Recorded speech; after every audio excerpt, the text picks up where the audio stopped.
नमस्कार, मैं आरडी भारती और आप देख रहे हैं बिहारी सुल्तान। बिहार विधानसभा का चुनाव है। लोग जात पात कर रहे हैं, लोग एक दूसरे के धर्म के ऊपर कटाक्ष कर रहे हैं और ये सब तरफ है। भारत की राजनीति में कोई भी अछूता नहीं सिवाय बहन मायावती जी का। बहन मायावती जी का आज जो एक्स के ऊपर पोस्ट आया, जिसको आप ट्वीट कहते हैं, उस ट्वीट ने तमाम जितने भी बड़े बड़े दिग्गज हैं जो अपने आप को बड़े नेता कहते हैं, संवैधानिक पद पर हैं, सबको शर्मिंदा कर दिया। अगर आप हमारे चैनल पर आ ही गए हैं तो 5 मिनट रुककर पूरा वीडियो को समझ लीजिए। आखिर बहन मायावती जी ने ऐसा क्या पोस्ट किया जो सभी के सभी शर्मिंदा हो जाएं? पूरा विश्लेषण समझिए। और बिहार में जो बसपा की आंधी है, धीरे धीरे धीरे धीरे बसपा पूरे बिहार पे छा जाएगी, सभी जातियों से वोट उठा लेगी।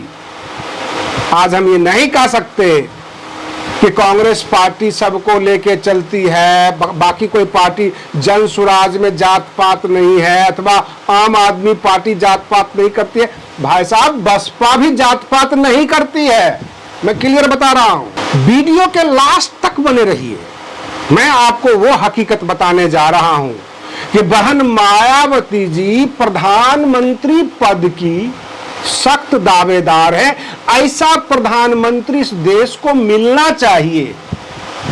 बांग्लादेश आपने देख लिया, नेपाल देख लिया, और भारत में भी जगह जगह बवाल होता है।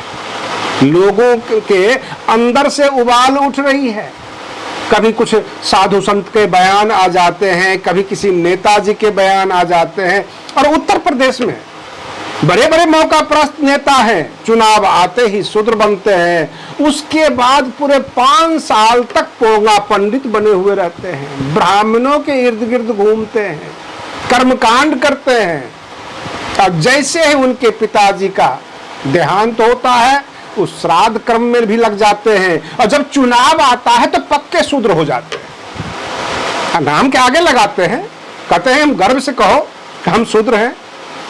ये इस तरह का छल कपट आम जनता अब समझने लग गई है। बिहार में बिन बुलाई हुई भीड़ थी आकाश आनंद जी के लिए। कोई पैसा देके नहीं बुलाया गया था। और बसपा दिनों दिन बिहार में जनाधार पकड़ रहा है, लोगों में चर्चा शुरू हो गई है। ऊपर से बहन मायावती जी का इस तरह का पोस्ट आ जाना, और पोस्ट तो आता है, लोग पढ़ते हैं, समझते बहुत कम लोग हैं, और समझते हैं तो उस पर अमल बहुत कम करते हैं। सबसे बड़ी बात यह है कि बहुजन समाज का जो मान्यवर काशीराम का मिशन था, और बहन मायावती जी ने जिन्हें धार देकर उत्तर प्रदेश की पूर्ण बहुमत की सरकार बना ली अपने दम पर, उसके बाद जो ये सिविल सोसाइटी जो बहुजन समाज में जो पनपने लग गया, नए नए नेता बने, और वो जात पात करके धीरे धीरे ऐसा लगने लगा कि बाबा साहेब भीमराव अंबेडकर भी जातिवादी ही थे। ऐसा दिखाने लग गए, लोगों में छवि दिखाने लग गए। जबकि बाबा साहेब भीमराव अंबेडकर ने पूरे देश की जनता के लिए संविधान लिखा था, सबके हक की बात की थी। केवल बहुजनों के लिए संविधान नहीं लिखा गया। बहुजन समाज उन्हें पूजता है, मानता है। बाकी समाज क्यों नहीं मानते, इसका जवाब किसी ने ढूंढने की कोशिश किया। क्योंकि आपने जो मूर्ति के आगे, फोटो के आगे फोटो लगाकर केवल ब्राह्मणों पर हमला करते रहे, केवल आप जात पात करते रहे, अपनी इतिहास गिनाते रहे। ऐसा लगने लग गया कि बाबा साहेब भीमराव अंबेडकर भी जातिवादी थे, जबकि उन्होंने अपने हाथ से लिखा है, अपने शब्दों में कहा है कि मैंने संविधान सबके लिए लिखा है। अगर आस्था का अधिकार दिया तो आस्था तो शूद्रों की थी ही नहीं, आस्था तो ब्राह्मणों के पास थी। तो इसका मतलब यह हुआ कि उन्होंने ब्राह्मणों के लिए लिखा आस्था का अधिकार। और रही बात ये धर्म का अधिकार, सबको अपने अपने तरह जीने का अधिकार, ये सब सभी समाज के लिए था, केवल बहुजन समाज के लिए नहीं था। हाँ, एक बात और है, पूरे संविधान सभा से पूछकर अगर उन्होंने डिप्रेस क्लास के लिए कुछ जगह मांगी तो आपने उन चीजों को प्रचारित कर करके बाबा साहेब भीमराव अंबेडकर को जातिवादी बना दिया, जबकि वो समानता और समता मूलक समाज की बात कर रहे थे। केवल आप उसी पॉइंट को, उसी आर्टिकल को उठाते हैं जो आपके हक में है। बहन मायावती जी बारंबार कहती हैं सर्वजन हिताय सर्वजन सुखाय। मैं इस वीडियो में बताने वाला हूं कि बहन जी ने अपने पोस्ट के माध्यम से आंखें खोल दी। लोगों को समझना चाहिए, पढ़ना चाहिए उस पोस्ट को। अगर आप बसपा के कार्यकर्ता हैं, बसपा समर्थक हैं, आपको कहीं भी घूमने में, किसी भी समाज के बीच जाने में, खड़ा होने में, बैठने में आपको संकोच नहीं होना चाहिए।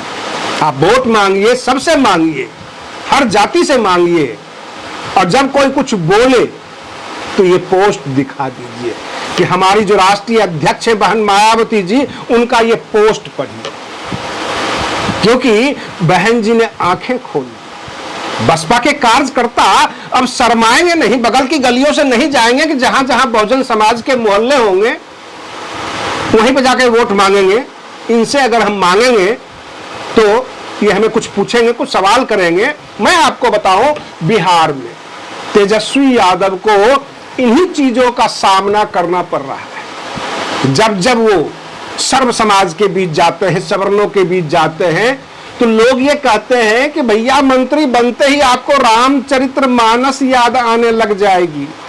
आप तो ये कहोगे शिक्षा मंत्री बनाया, आपको वोट दिया, शिक्षा के बजाय आप तो चौपाई गाने लग जाते हैं, ढोल गमार शूद्र पशु नारी ये सब है ताजन के अधिकारी। सारा समय तो आप इसके ऊपर खराब करोगे। आप हमारे विकास पे कितना टाइम दिए, जैसे ही पावर मिलता है शूद्र बन जाते हैं, लोगों में अलगाव पैदा करते हैं, लोगों में तनाव पैदा करते हैं, रामचरितमानस की चौपाई गाते हैं और लोगों को बांटते हैं। जबकि बहन मायावती जी ने अपने पोस्ट में क्लियर किया कि कुछ साधु संत जिन्हें जानकारी नहीं है, ज्ञान नहीं है, हमारे संविधान निर्माता बाबा साहेब भीमराव अंबेडकर जी के बारे में जो बोलते हैं, अगर उन्हें जानकारी नहीं है तो वो चुप रहे तो ज्यादा बेहतर है। बाबा साहेब के बारे में कुछ ऐसा ना बोले, क्योंकि बहुत सारे संत कह देते हैं उन्हें संस्कृत का ज्ञान नहीं था। बहुत सारे आपने संत, जैसे पिछले दिनों जो संत थे रामभद्राचार्य, वो भी कुछ बोल दिए, जबकि बाबा साहेब भीमराव अंबेडकर जी को 32 डिग्रियां थी, वो नॉलेज ऑफ सिंबल थे। तो कहने का मतलब ये है कि सिंबल ऑफ नॉलेज उनका खिताब मिला हुआ है, और बाबा साहेब के बारे में ये कह देना कि उन्हें संस्कृत का ज्ञान नहीं है। तो बहन जी का कहना यह है कि बाबा साहेब के बारे में अगर आपको जानकारी नहीं है तो चुप रहे तो बेहतर है। इससे ज्यादा हम क्या कहेंगे।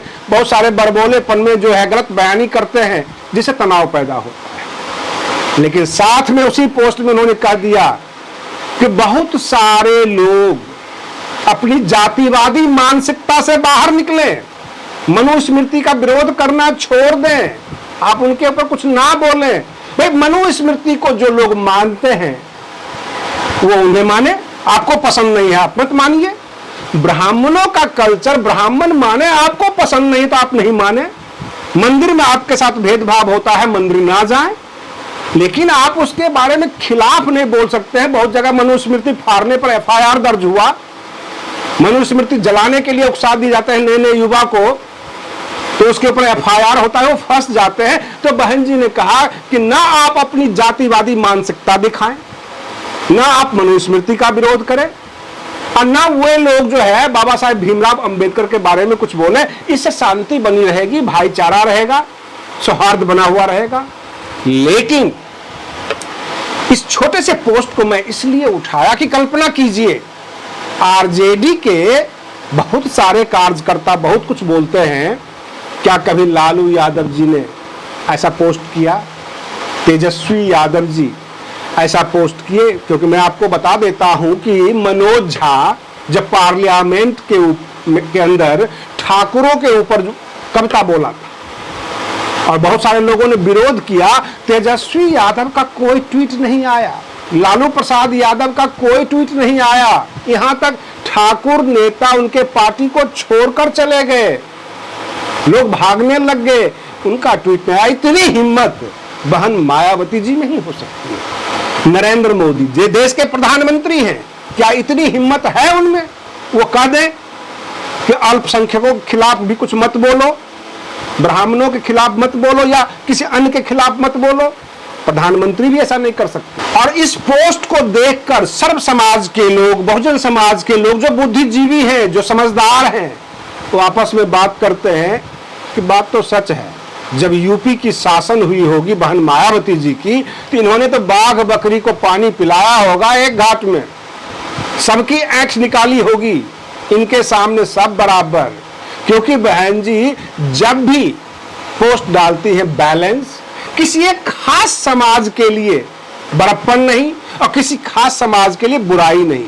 अगर बसपा का कार्यकर्ता भी जातिवादी नारा दे देगा, उसके खिलाफ भी बहन जी बोल सकती है, चाहे आप वोट दें अथवा ना दें। और यह हिम्मत हो सकता है बहन जी में ही, लालू प्रसाद यादव में नहीं हो सकता, प्रधानमंत्री नरेंद्र मोदी में नहीं हो सकता, जेपी नड्डा नहीं बोल सकते, योगी आदित्यनाथ जी नहीं बोल सकते। उनको तो ठाकुर ब्राह्मण सबको लेके चलना है। वो ये नहीं कह सकते कि बहुजन समाज के साथ क्यों भेदभाव हो रहा है, भाई मंदिरों में जगह क्यों नहीं दे रहे हो। मैं आपको बता दूं, बहुत कम लोग इतिहास में दर्ज हैं जिन्होंने बहुजन समाज के साथ खड़े रहे, सवर्ण होने के बावजूद भी। जैसे बिहार के प्रथम मुख्यमंत्री डॉक्टर श्री कृष्ण सिंह, मंदिरों में बहुजनों को प्रवेश कराया था, SC/ST को प्रवेश करने का अधिकार दिया था, खड़े होकर प्रवेश कराया था। तो ऐसे बहुत कम लोग होते हैं। और रही बात बहुजन समाज में, क्या बहन मायावती जी के बराबर का कोई भी नेता है?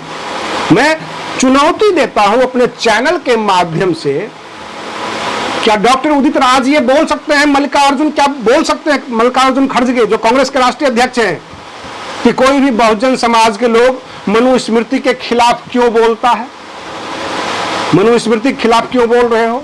बस एक ही हिम्मत वाली है बहन मायावती, और इसलिए तो उन्हें कहा जाता है आयरन लेडी। सवाल यह है कि अपने समाज के साथ तो हर कोई रहता है, किसी अन्य समाज के बारे में कह दे कि उसके खिलाफ क्यों बोलते हो? ना ये हिम्मत सत्ता पक्ष में है न विपक्ष के बड़े नेता में। तो ऐसे व्यक्तित्व को देश का प्रधानमंत्री होना चाहिए जो सबको लेकर चले, समभाव से लेकर चले। आज के लिए बस इतना ही। आप बने रहिए बिहारी सुल्तान चैनल पर। हम फिर मिलते हैं अगले वीडियो में, तब तक के लिए धन्यवाद।